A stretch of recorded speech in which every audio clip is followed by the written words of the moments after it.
Hi guys, welcome back to my YouTube channel. ನಾನು ಇವತ್ತ ಕಲ್ಲಂಗಡಿ ಹಣ್ಣಿನ ತಿರುಳಿನ ದೋಸೆ ಮಾಡೋದು ಹೆಂಗಂತ ತೋರಿಸ್ತೀನಿ. ನಾನು ರಾತ್ರಿನ 3 ಗ್ಲಾಸ್ ಅಕ್ಕಿ ನೆನೆ ಹಾಕಿದ್ದೆ. ಒಂದು ಅರ್ಧ ಕಪ್ ಅಷ್ಟು ಕಾಯಿ ತುರಿ ತಗೋತಾ ಇದ್ದೀನಿ. ಕಲ್ಲಂಗಡಿ ಹಣ್ಣಿನ ತಿರುಳು ತಗೊಂಡಿನಿ 1 ಕಪ್. ಕಲ್ಲಂಗಡಿ ಹಣ್ಣಿಂದು ಮೇಲಿದು ಗ್ರೀನ್ ಕಲರ್ ತೆಗೆದು ವೈಟ್ ಕಲರ್ ಮಾತ್ರ ತಗೋಬೇಕು. ಇವಾಗ ಒಂದು ಜಾರ್ ತಗೊಂಡು ನಾನು ಕಾಯಿ ತಗೊಂಡಿದ್ದೀನಿ ಅರ್ಧ ಗಿಟಕದಷ್ಟು. ಕಾಯಿ ತುರಿ ಇರ್ಲಿಕ್ಕಂದ್ರೆ ಪರವಾಗಿಲ್ಲ, ಸ್ಕಿಪ್ ಮಾಡ್ಕೊಳ್ಳಿ.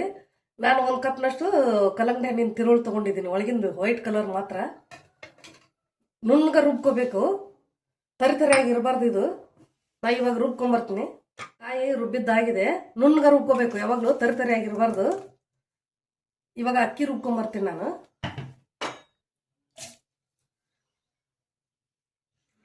ನುಣ್ಣಗಾಗಬೇಕು, ತರಿತರಿಯಾಗಿರಬಾರ್ದು ಹಿಟ್ಟು ಯಾವಾಗಲೂ.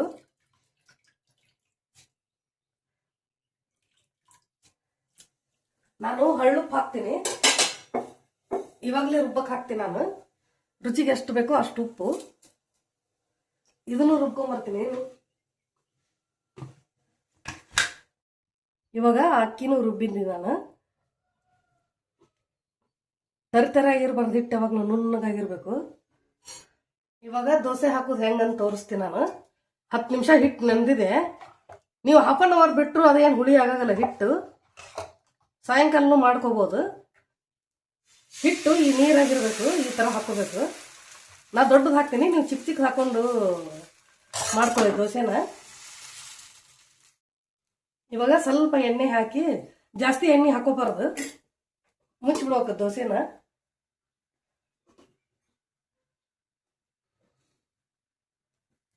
ಇವಾಗ ದೋಸೆ ರೆಡಿ ಆಗಿದೆ. ನಿಮಗೆ ಇನ್ನೊಂದು ಸೈಡು ಬೇಯಿಸ್ಕೋಬೇಕಂದ್ರೆ ಬೇಯಿಸ್ಕೊಳ್ಳಿ, ನಾ ಬೇಯಿಸ್ತೀನಿ.